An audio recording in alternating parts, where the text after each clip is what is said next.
good afternoon, or good morning, or good evening, wherever you're joining from in the world. My name is Georgina Dean, and welcome to a spooky-tacular Googlers of the Round Table.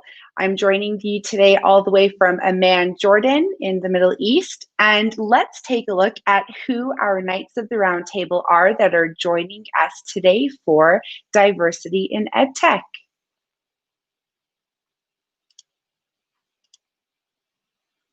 First up in our roundtable, we have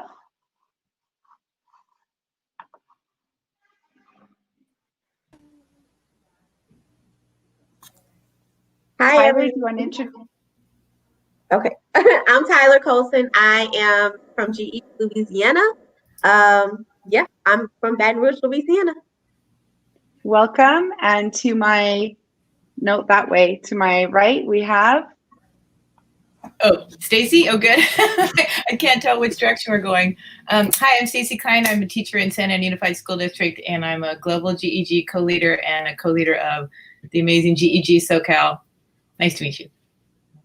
Welcome to the lovely dinosaur Stacy today. Thank you for joining. And then diagonally down, wrong way again, we have. Hey guys, Randall Sampson from Columbus, Ohio. It is a spooktacular day today. And so I'm just excited to be here and to be what they call me backstage, the Wizard of Love. Oh, the Wizard of Love. I like that. But welcome, Randall. Look, that pales into comparison what else we have going on that's coming up next. We have another love in the house. Oh. Good morning, Global GEG. It's JP Williams from GEG Montana, and I am the Professor of Love, joining the Wizard of Love today, and we are going to be sending you so much tech love. You're going to be on love overload. I love it. Welcome. And yes, definitely there's lots of love in the house today. Who else do we have joining today's roundtable?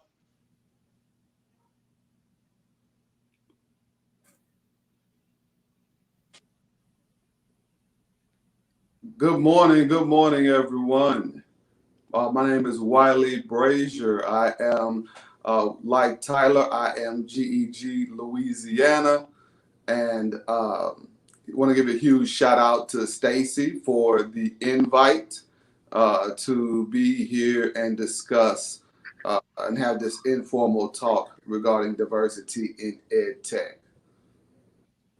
We're so excited to have you. Thank you for joining today.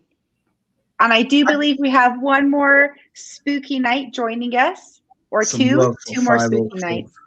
504 love right there, baby. Yeah. 225 is what it is here. We got that deuce, okay. Deuce and a quarter. Deuce and a quarter. Hey everyone, I'm Andy, I'm GG UK, and I did have a whole Jedi outfit to wear, but JP messaged me 5 minutes ago and was like, where are you? And I was like, the clocks went back last week. Yep, completely still not okay with that. So I just got my hat. Oh, good job. Yes, good job. Wiley, I am digging that top. And Georgina, the reason for the delay is Peely lost connectivity, so she's back with us now. Oh no, that's super cool. No worries. I was putting people on screen because I noticed she had dropped out. And Abed's going to join us today as well. So we're lucky that he's joining us as well. Yes, let's bring Abed on. Abed, do you want to introduce yourself? Hey everyone, Abid Patel here from GG UK. I've literally popped in with like 3 minutes notice, and so I noticed everyone backstage in some crazy costumes. So I literally popped on the quickest things that I could find. So the shades, of course, and representing West Ham today. So yeah. Hey, Abbott, as long as the shades are buffed up, you're good to go, man. The shades are always ready to go, mate. That's it. It's go time. It's go time. And for my friends over in the UK, man, you know, RIP to my man 007. Oh, heartbreaking. Yeah. Yeah. So really sad news. But what a legend, eh? What a legend. Yep. You guys represent him well. Let's get this party rocking. And All Abby, right. So don't feel bad, Abby, because I didn't know we had costumes at all. This was just my outfit for the day. King T'Challa in the house.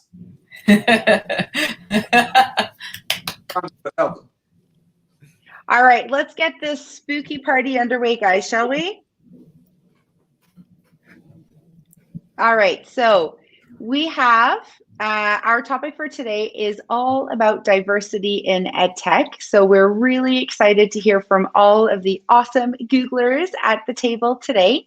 Our first question up for today is all about what leaders need to know when making decisions that affect diverse leaders. Such an important question. Who would like to get us started?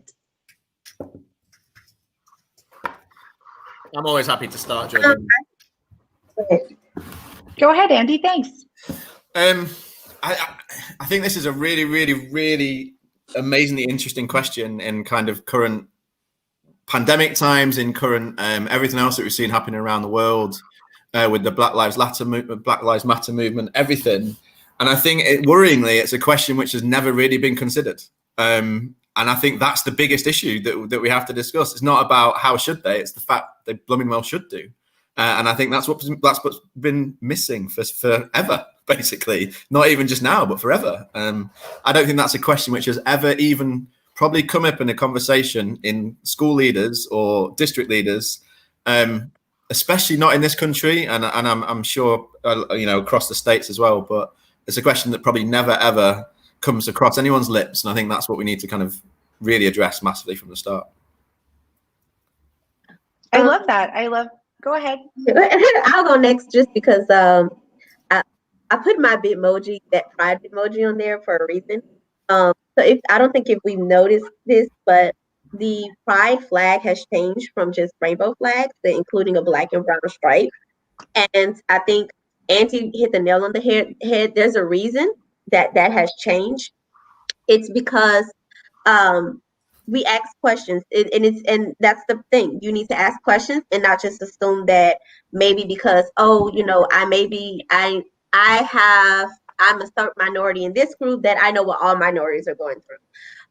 And that's a kind of a struggle that we've had just in the LGBTQ community ourselves, where we had to talk with leaders of the LGBTQ community and say, hey, Black and brown voices aren't being heard. This is a way we can just show support by adding those two stripes. So I think what leaders need to do is realize that even though they may identify as someone who may know, you don't know unless you are in that person's shoes. So it's not up to white women to say, I know what a Black woman is going through. It's not up to me as a Black woman to say, I know what a Black man is going through. What we need to do is we need to ask questions and listen and not just assume. Like Aaron said, yes, Aaron. Yeah. And one of the things that just from the leaders' perspective, because I work with a lot of leaders out there, and my biggest thing with them is developing this culture.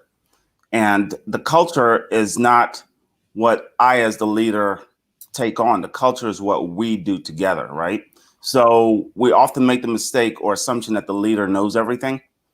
And my biggest thing with leaders is the ability to embrace your own personal vulnerabilities and get to know yourself and know where your weaknesses are before you point out the imperfections in others. And that's how we get better, because our leaders are just as broken and sinners as anybody else out there. They are not the God-sent folks that we think they are with capes on and that we assume that they are. So we have to take out that notion that a leader is the superhero. The superheroes are the people on the day-to-day that make it happen. And we have to figure out what superpowers everybody brings to the table and put those together. And that's what makes us better. And it's having those diverse experiences and people at the table versus just a leader saying, this is who we are and this is what we're going to do. And I think JP has something you'd like to add to that too. Yeah, this is just great to discuss it. Randall, you're so right. You can't point out others' weaknesses without acknowledging your own weakness, and just understanding how to do that team building. I really believe what I've had to do over the last several years of leadership experience is let go of biases. Just let go of any preconcept of how you think of people, how you think of students, how you think of your colleagues, educators, and be willing to listen to what they bring and teach and the story they're bringing to you. And then, like you said, incorporate that and just allow everybody to be who they are. Don't not who you think they are. That's important. Yeah, also from the leader's perspective as well, totally agree with what Randall stated. As leaders, as former principal and district leader as well, we actually have to set the tone. Even though we may not be perfect, we still have to exhibit that growth mindset and also be able to model what we expect from our staff and help to build that culture. And so even when it comes to our learners, we don't want to just have them as an afterthought, especially when we're talking about diverse learners. What we want to do is we want to be, just like previously, we want to begin with the end in mind and take into account their differences, their learning styles, their backgrounds, all of those things on the front end so that we can truly have a great outcome for them throughout the educational process and a great result in the end. I love that.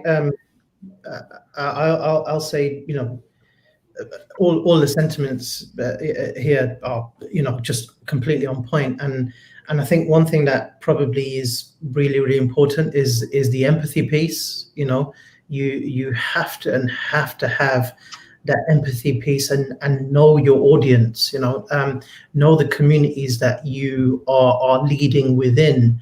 I'll give an example of for myself growing up as a student in school. Here's a whole chunk of homework, and we need you to complete this by tomorrow. And it's like, do you realize that my day doesn't finish as a student? My day doesn't finish at 3:30 or whatever it is. After that, I have to go to mosque in the evening and that kind of stuff. So I'm not sat at home doing nothing or watching TV shows, and knowing that piece, knowing the responsibilities that people have culturally as well. I live in a very vast BAME environment and community, and I think a lot of school leaders still don't understand just some of the things that happen outside of school, and we can't have that tunnel vision of I'm in charge of my school community and that's it, because the things that you are sending home, you don't realize the impact you have on the students' lives. If you're throwing homework at them, expecting them to get it done for the following day, these students don't finish their day until 7, 8 o'clock sometimes. At what point do they eat? At what point do they get some downtime? At what point do they get ready to go to bed? The empathy piece and knowing your audience is really, really important for all school leaders to consider. That's a really good piece, Avid, because what is really in the forefront right now in the United States is culturally responsive teaching, and it's important to be aware of the environments. Every single piece that you teach has to be culturally responsive. There is no separating culture from what the child is learning and what you are teaching, and so that is central to being aware. And the same thing with being a colleague. It's time for people to listen, and we don't have to have a comment on everything. We don't have to have a point of view. We just need to listen and absorb, especially right now. I really love all these pieces about empathy and listening and understanding and a lot of love for all different cultures. And I think that that's really, really important that the message goes across education to all stakeholders and not just leaders. I think that teachers have an important role in that as well. And sure, leaders do have to lead by example, but I think that every member, every stakeholder of the community should have a voice. And I think that if everybody's pulling together to empathize and respect all cultures across the school community, I think that's going to really help. As Willie said, with the growth mindset, it's not just about academics and learning new concepts and ideas and skills, but it's also learning new ways to empathize with everybody. So I really love all those ideas. Let's go ahead and take a look at question number 2, guys. We're talking about creating self-directed student learning cultures. And this is really a nice piece where we're taking a look at allowing that whole student agency in a cultural aspect. So who would like to share some ideas on that front? Yeah, so Randall Sampson here. So one of the things that we really like to dig in on is this whole notion of self-directed learning. And I think it kind of dovetails into from the last question, empowering other people, right? So the ability to empower others as a teacher or as a leader or as a human being, when you empower others to tell their story and to live their experience through their lens, I think the learning becomes more powerful. And I think the self-directed component, instead of me telling you what to learn, where you discover and you analyze information and you make it germane to you, your culture, your living, your pathway that you want to go on, and you personalize it that way. So it's just it's a whole change in how we do education and how we view culture, to where it's not my culture that I'm imposing on you, but more self-directed learning where you discover your own culture and how you fit into it with your identity. Such a powerful message, fitting our own identities and being able to mix and empathize and grow together. I love that message, Randall. Thank you for sharing. Who else would like to add to that? I'll just add in Trevor McKenzie's dive into inquiry is popping into my mind for some reason. I don't know why. I don't know him like that. But I love his visualization. If you haven't seen it, of like the swimming pool, and you like lead your students in the shallow end, and eventually, right, they go to the deep end and they swim on their own. I think everything we do as far as education goes, as far as teaching students, we want them in that deep end. And then when in their deep end, like Randall said, we want them to kind of navigate for themselves, right? Be autonomous in what they want to learn. So I think as educators, what we are responsible for doing is to bring them into that water, but let them know, hey, like eventually I'm going to let go. And it's like up to you to determine what you want to do with that information and how you want it to make it relevant to you, like Randall was saying. But if you have not checked out that graphic, check it out. Trevor McKenzie's Dive into Inquiry. It's a book too. That's a great share. Thanks for that, Tyler. I'm going to take a look at that too after the show. Andy, what would you like to add to that? Yeah, we've got, it's interesting at the moment. My daughter's nearly 4, so she's going to school next year. So we're looking around primary schools at the moment. And we saw them last week, which was really good. And it was really front and center about their mental health and their well-being. And that was everything that they were driving, which was great. And we asked we live in a very, very white county in Britain, in the Northwest. It's the least cultural place I think I've ever lived in the world. So it's really interesting bringing up kids and trying to educate them on what the world is as a multicultural place. And the places we've lived, when we lived in New Zealand, it was multicultural. We lived in London, it was multicultural. We now live in Cheshire and it's just not. And we asked the question about the school's policy on LGBTQ plus, on the fact that it's Black History Month in the UK right now and what they were doing. And the teacher, she was really good. She was very positive about everything and explained what she was doing to educate the kids and give them the chance to ask questions. But the point she made, which I wanted to say, was that the materials she's provided with by the government and by the education people are essentially still just being written by middle-aged white men. And so therefore she said, we're trying to shoehorn things in which make no relevance whatsoever to the real world. So she's trying to then go away and she's having to spend time to kind of undo these things that she's being given and think, well, where actually could this fit? Which is a natural thing where the kids can ask questions and the kids can have that self-driven thing to say, well, why is this different? Or why are we doing this? Or why are we doing that? And that self-inquiry, even at a young age, is just missing up here. I teach secondary, I teach high school kids, and it's the same, the material that we've got that we deliver. I mean, I teach maths, so maths is just boring maths, right? Whatever. But the stuff when I talk to our social science teachers or history teachers and things, it's just old material which hasn't changed for ages and ages. So if we want to empower our kids to be able to learn for themselves and ask questions for themselves, the people higher up in education have got to look at what they're asking us to deliver to give us the opportunity to kind of create those things. So it's not just individual amazing teachers doing it for themselves, but actually a proper thing where we can deliver it, worldwide, not even just nationwide, and deliver the right messages and get kids to ask the right questions all the time. Sorry, I just had a rant. So no, it's good. I think there's some really popular, important points in there. I like the equality of messages that need to be delivered and some great things in there. So thanks for sharing, Andy. I think JP would like to add something onto that as well.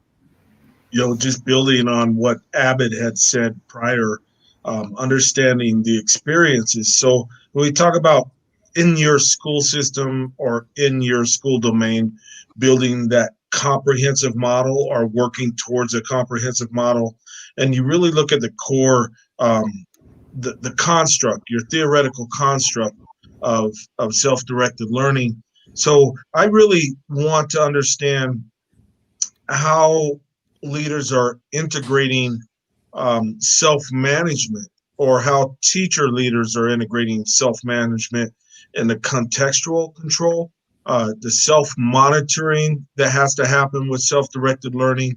There's a cognitive responsibility that's required. And then there has to be a motivational aspect. What is the motivation for the student or even the professional to learn? Because we're expecting professionals to develop as well over this whole period and get better at being the superheroes that they are, right? And you have to have a reflective, meaningful approach to this if you're going to build a really comprehensive model.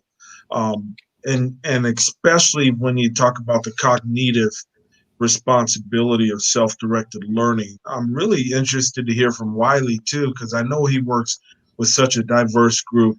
And I think that piece of it is important, not to lose the diversity aspect of cognitive responsibility.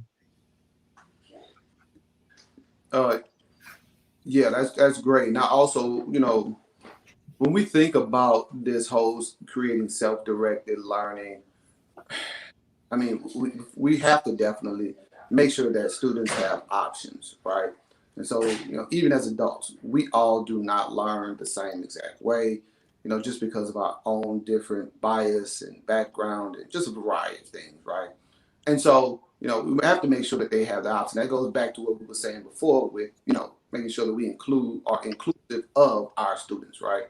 And so the other thing too is once we give students options, we have to serve as the guide, right? The teacher has to serve as that guide and help that student and help all of our learners, even for leaders and with our teachers. We have to actually, help them to develop their own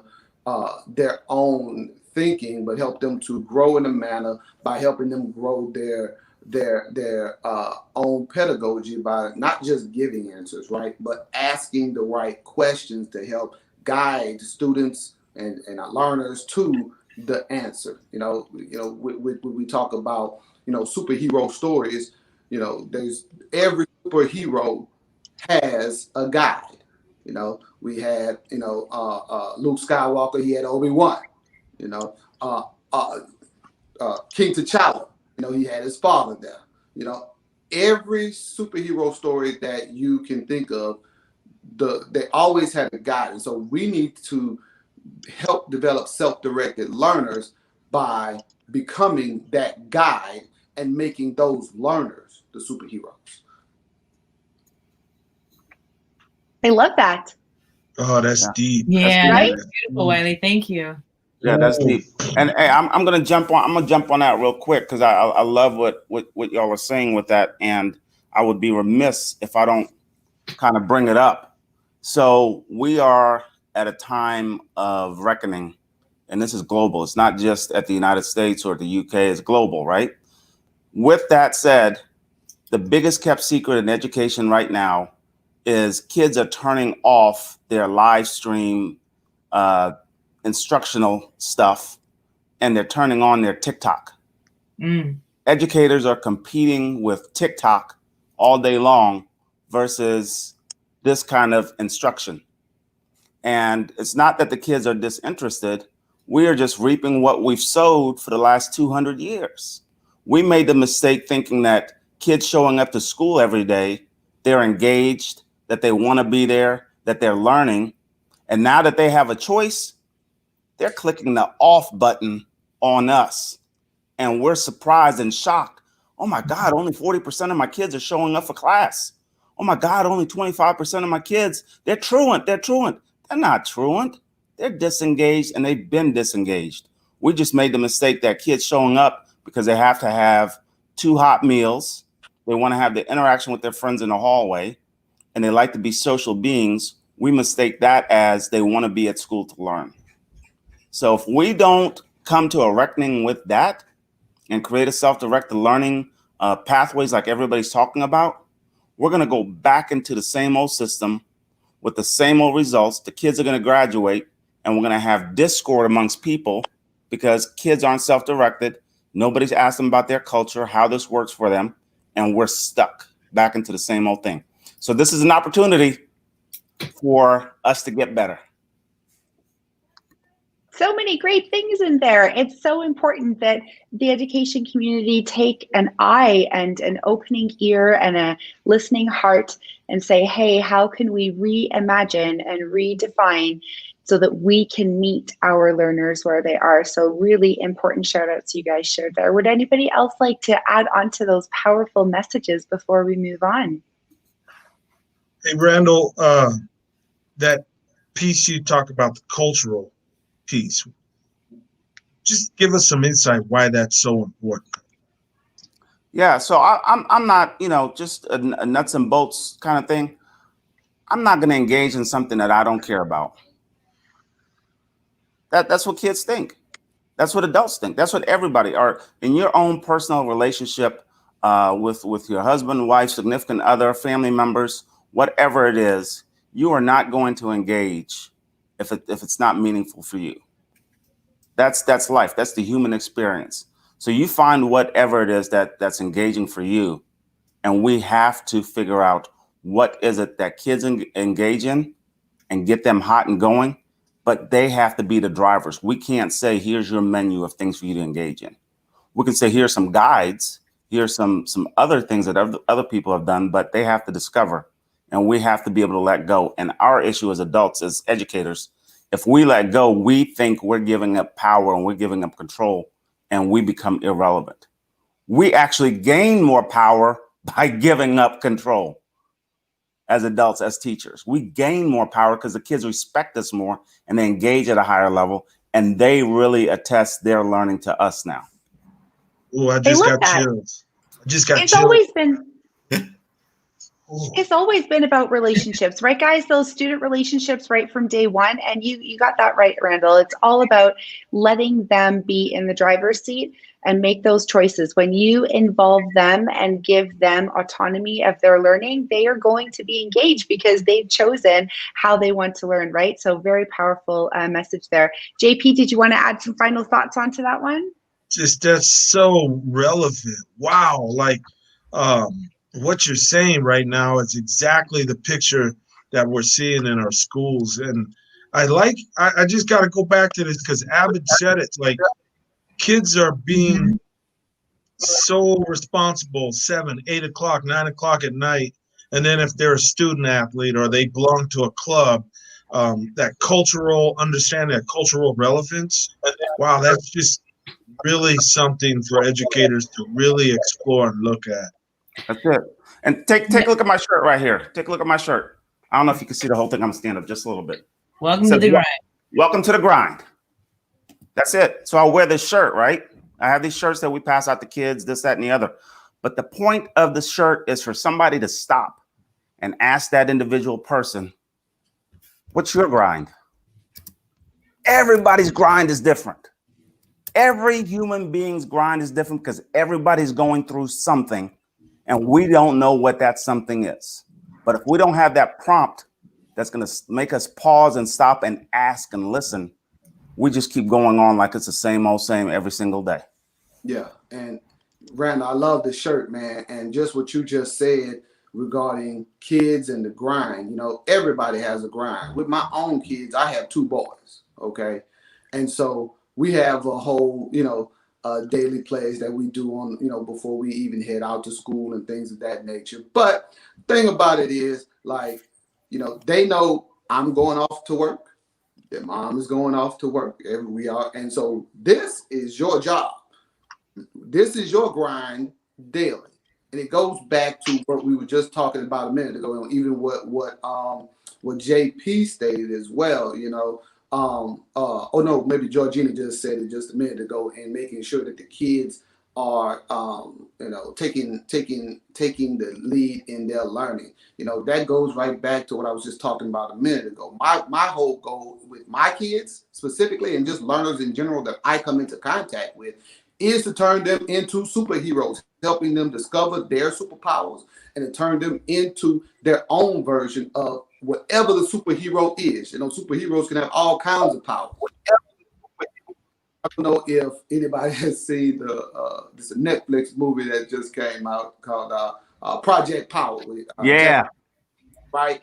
And oh, so, yeah. There we go.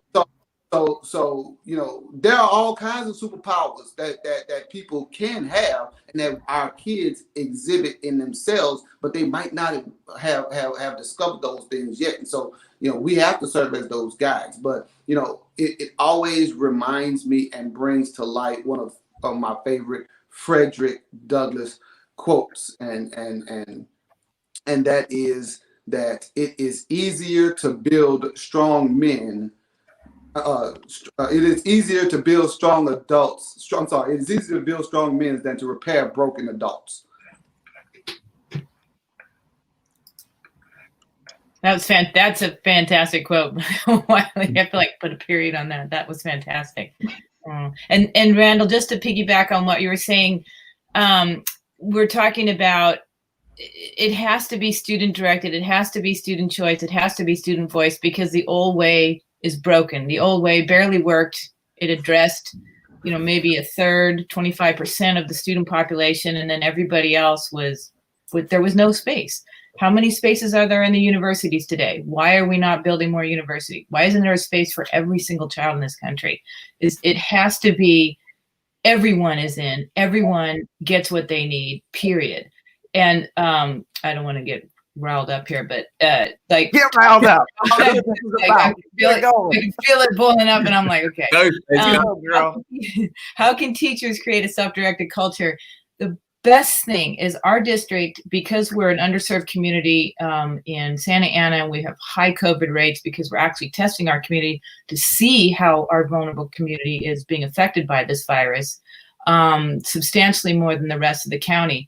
We have chosen not to go back to in person. We have small learning communities to address our McKinney-Vento students, our homeless population, our migrant students, and they're able to come to school for extra assistance. But every other child gets a Chromebook, they all get a Wi-Fi hotspot, and it's on us to get our curriculum in Canvas, to make sure we know what we're teaching, what it is we expect the students to do, and to give them some options in their teaching. Because if it isn't relevant and it isn't in front of them, then it's they're not going to get it. And so it's hard. It's a big pivot. The teachers have to learn new skills, but we owe it to our students, because if they can't direct their learning. If they can't find what they need, they can't fit it into their own schedule. Because like Avid was saying, our students, we have students that attend school, our high school students, while on the job. So they'll be working somewhere and they're on their Canvas, and then they're taking an order, and then they're on Canvas. And you're like, how many people go to school like that? That child is working full time and making the schoolwork, getting that in. So that's profound. So we need to make sure that we have what the students need so that they can be successful without having to go look for it. Yay. Yeah. And I know Andy wanted to add a final thought onto that one, and then we'll move on to question 3. Thanks, Stacey. Super important messages, everybody. Yeah, it was just to go back to what Wiley said about teachers being the guide. You know, if you ask yourself seriously in your school, how many teachers are guides and how many are still sages on the stage, directing everything and telling everybody what they need to do, like there's a hell of a lot to address in that. I feel like we're like-minded people. That's why we're here right now. And we are the people who try and be the guides. But there's I'd say a big majority probably still who are in the teaching profession because they are the teacher, they know best, and you will do what I tell you to do, rather than what I can empower you to think yourself. So that was my final point. Does that even work anymore with kids? You're going to do what I tell you to do? Does that? It's scary though, how often it still happens, right? Yeah. So, hey, Andy, check this out. So I got a quick costume change for you. Okay. With that analogy that you just had about, you know, guide and that kind of stuff. So are you the facilitator of learning, or are you the warden of learning? Yeah. Ooh. You like that? Nice. Are you the warden of learning in your school, or are you the engaging facilitator that makes the magic happen? I love that. I just happened to think of that with a little costume change here. Yeah, that's dope. That's really powerful. And it's all about that whole idea of flex learning, right, guys? And I know that model is places that a lot of schools and educators and leaders are trying to get to. But, you know, change is not always a quick thing. I put it in the chat. Are you the facilitator of learning or the warden of learning? That's awesome. I'm with Tyler. I'm gonna need one of those shirts. I'm gonna need one of those grind shirts. I'm with that. I got you. That look, complimentary shirts to the entire panel. We can have a global GG day all wearing the same shirt. It'll ship all the way to the UK, no problem. A lot of love in the chat, guys. A lot of love in the chat and a lot of love around the round table today. All right, let's take a look at question number 3. How can educational institutions or organizations promote equity and diversity in their ranks? I like the use of the word ranks there, guys. Really something powerful to think about. Yeah, I threw that question in there because it's really relevant, and it's why I really wanted.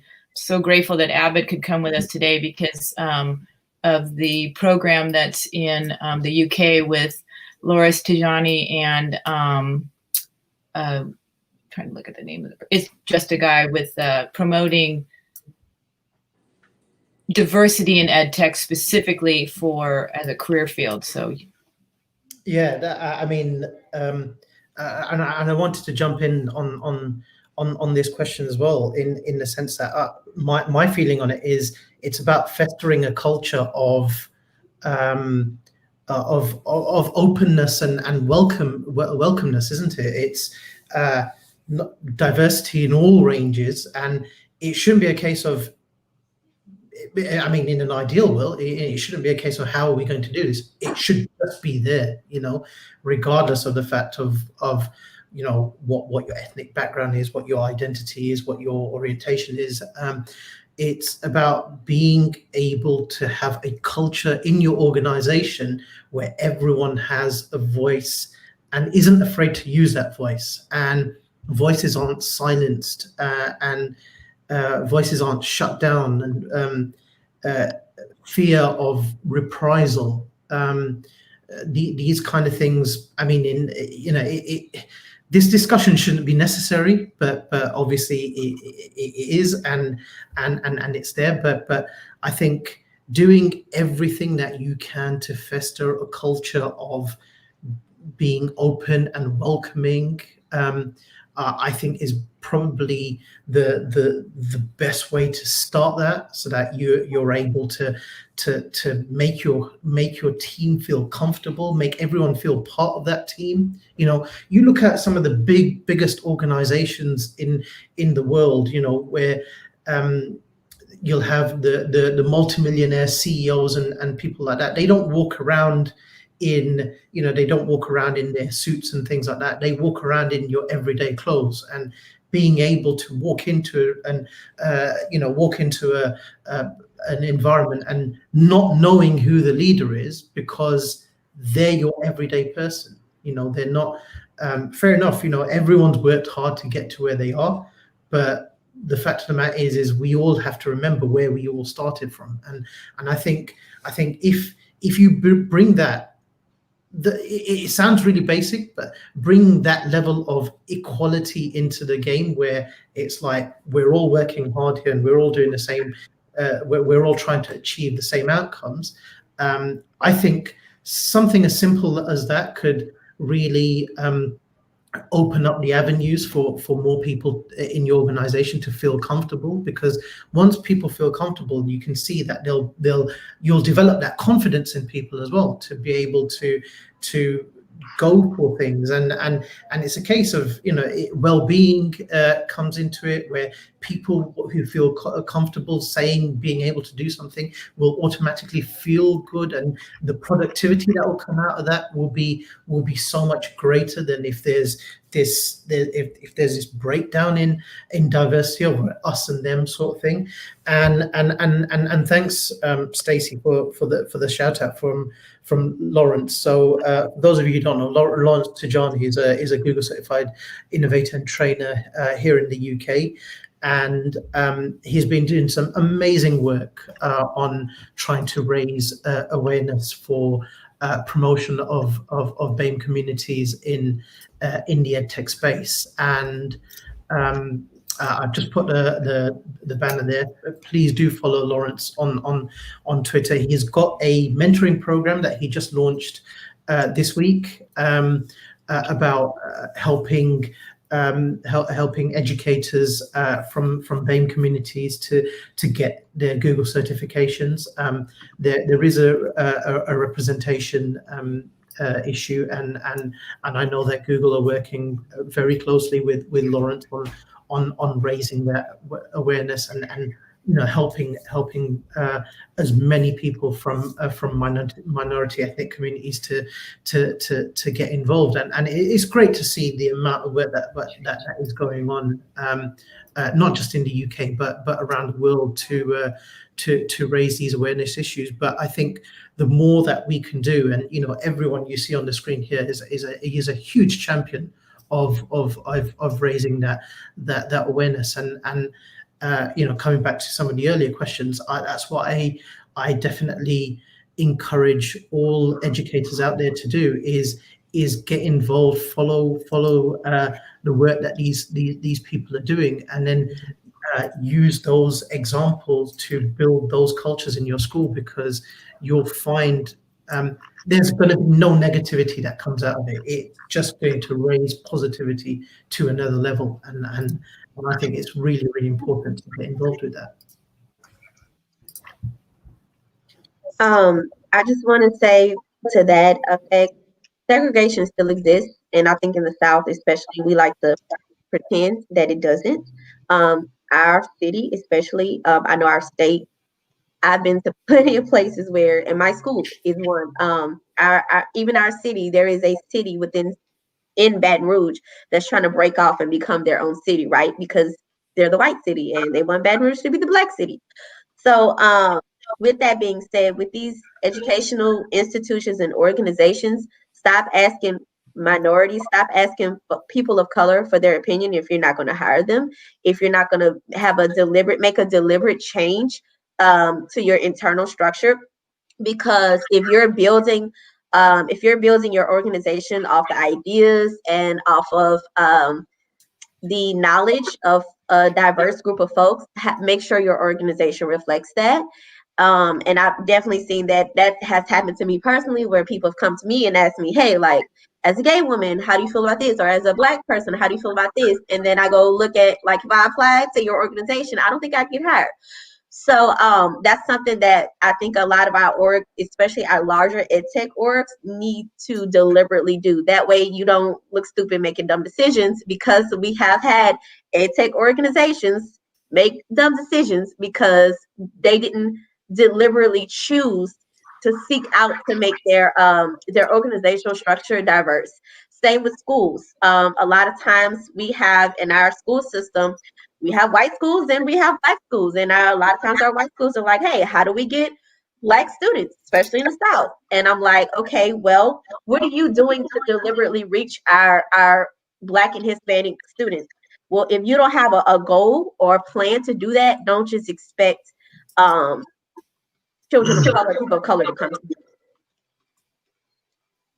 I think very powerful messages there, and hopefully, you know, organizations are going to try to do their best to support, you know, cultural equity and growth mindset and just general kindness around the globe. But unfortunately, sometimes people make, you know, tough decisions or, you know, unreflective decisions, and those can be really hurtful and painful. But I would like to hope, as an optimist, that things are going to continue to go up on the rise, and we'll bring in, I need some of that JP love. Where's the heart, JP? I need some of that JP love right there. And hopefully, there it is. That's what I'm talking about. And hopefully it's going to come around full circle. And like most of everybody on the table today has shared, that it's going to be a global thing where everybody's pulling together to recognize cultural equality, and I certainly hope it's going to be the way. So thank you for all of your shares on that question. Guys, we're going to round up with the fourth question just because I'm conscientious of time. I know we could probably talk about the topic for days, so we'll just pull on up the fourth question here. Why is it important to remove our own personal bias towards others in an educational environment and a learning community? So this is also, you know, very important on a personal reflective level, but also a shout out to all the wonderful people that are joining us in the chat from different cultures, communities, continents, and places around the world. And so I encourage all of you to take this question to heart and really reflect on your own practices in education, regardless of your role, whether you're an educator, a leader, a parent supporting children, assistants, directors, stakeholders, board members, governors, as they're called in different parts of the world. Please take time to reflect on this question personally to help support your communities. And let's pull it into our roundtable. Who would like to share first? JP, thanks. Go ahead. I think it goes back to what Randall said about vulnerability, and then also, you know, bring it forward to where Tyler discussed what are you doing deliberately in your actions? What I'm really focused on for children, for professional teachers and educators, is a safe place, a safe haven, where there is no bias, where there is opportunity for self-expression, self-learning, where there is opportunity for growth and to understand differences in a safe way, in a safe learning environment that's unbiased. And that in itself is a piece of conscious work that every leader has to take on. And then you go beyond the leadership aspect and you have to impart that. So that's where, as a leader, sometimes you do need to put your will of what you're trying to accomplish in your organization within your group, and you really have to set that example. And it's through conversation, it's through action, it's through just embracing people for who they are and meet them where they are. Meet kids where they are. Meet teachers where they are. Teachers have a lot to deal with as well, and we have to be cognizant of that. And it's so important just to even have a safe environment in your building or in your virtual world where people know they are safe. I think that's important. I love that. Feeling safe, so important. Okay, I think was it Stacy said she wanted? Oh, and Willie too. Willie, you go ahead first, and then we'll let Stacy follow on.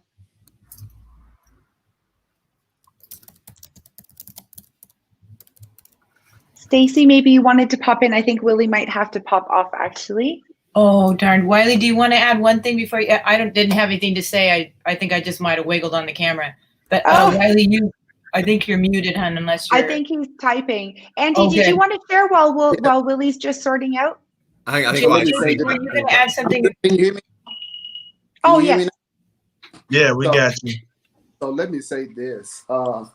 Now, you know, I have my son's game here that's coming up, which is why I do have to jump off. And, you know, when it comes to diversity and everything, I'm trying to make sure that I stay politically correct here. And nah, man, do you. I've never really been a person. It's not my thing, you know. So first off, let me say, my name is Wiley. Okay. Can you say that for me, Georgina? Oh, I'm so sorry, Wiley. It's my first time to meet you. Thank you for correcting me. It's so important to be able to pronounce everybody's names correctly. So thank you. All right. So that also is part of, right? Part of who people are is their name, right? So you want to always make sure that you call them correctly. And I know that, you know, specifically, we want to pay attention to people because specifically, even on this conversation, you know, I introduced myself, and you know, other people have called my name as well, and you know, you and I are GEG leader mentors, GEG group leader mentors together, right? And so I know that you're, you know, kind of familiar with who I am as well. And so even when it comes to the ability for us to be able to make sure that we recognize each individual, that is part of, I know the question is about the ed tech and things of that nature. And so making sure that we are intentional on how, like these ed tech companies, they need to be more intentional on how they are inclusive of people. You know, I have been in a room for interviews and things, just reviewing resumes, okay? And and this just sparked because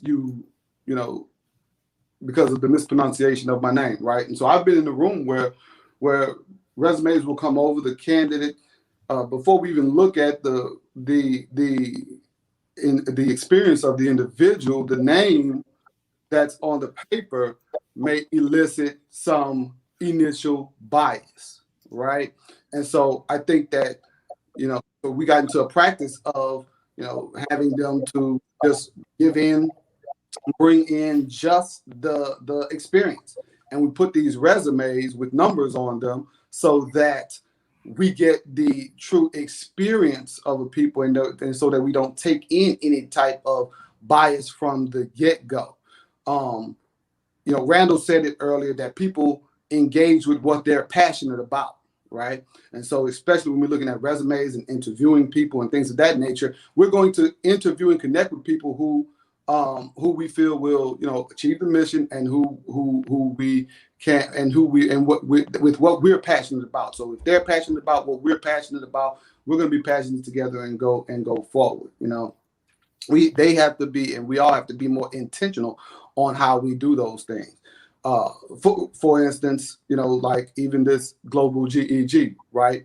You know, but if you know, I've tried to engage with you all with global GEG previously to, you know, no avail. But when that's why I shouted out Stacy, because she did give me an invite. And I am passionate about equity in education and diversity in ed tech, and because it is important. And so, even though I have to go to this game, hey, that's exactly why I came here this morning. So they have to be more intentional regarding their recruitment and how they look for, because we have excellence in all types of shades, colors, and genders. And so we have to be intentional on where we and how we recruit those people. And it's so nice that we're all of different, races and genders and colors here today. And we're so excited to have each member of the roundtable here. And we're just so grateful that Global GEG is there, and that I'm able to meet all of you, because without Global GEG, all the way from Jordan in the Middle East, I wouldn't be able to meet all of you or all of the viewers in the chat as well. So it's definitely something we all need to keep in mind, and I know that everybody is doing their best, and we can absolutely all continue to work hard to make sure that we are inclusive and equal. So thank you for your shares. I know you said you had to go because you have an event, so thanks for coming out today and sharing your thoughts with us. And I know Andy wanted to add on something to that as well. Yeah, I mean, the invite, so thank you all. I'm going to jump off, and so hopefully I'll get another invite to another GEG global event. Then I would anytime, Wiley, anytime. Yeah, so hey, rep that deuce and a quarter. Get that dub, baby. Get that dub. Look, Thanks, Wiley. that my son gets a triple-double today. So Yay. hopefully I'll see you all again soon. Much love here from the Deuce and a Quarter, Louisiana. Wakanda, Louisiana. Wakanda forever. Bye, Wiley. Yeah, my point kind of follows on a little bit actually from what Wiley was saying. We train new maths teachers at our school, and I'm in charge of kind of trying to tell them how to teach. And we got a guy this year, and he's from Nigeria, and he's come in, and we were trying to make sure we're getting his surname correct to introduce to the kids. And he went, and I said, is it this? And he said, yeah, it's close enough. And I was like, no, close enough's not your name. Like, how do we say your name? We've got to say this properly. And I've been saying to him, pick the kids up on it. This is your name. If I go into a room, I'm lucky, I'm Andy. I've been white, middle class my entire life. Everyone knows how to say my name. I don't have those same issues. But he does, and he should never. And we said to him, don't accept something which is close to your name. What's your name? Tell them how to say your name, and if they say it wrong, correct them. It's fine. They're just kids. What I was going to say, my main point is that my school's motto, as many are, is in loco parentis. Right? We are the parents when they come to school, when they leave home. So we are the ones that are accountable for 39 weeks a year in the UK of modeling proper behavior and showing the kids what it's about. Now, no matter what's happening at home, no matter where we might live, like I said, I live in a very, very white area of the country. I have a little bit more of a culturally mixed school, which is good, but not by any means a really mixed school.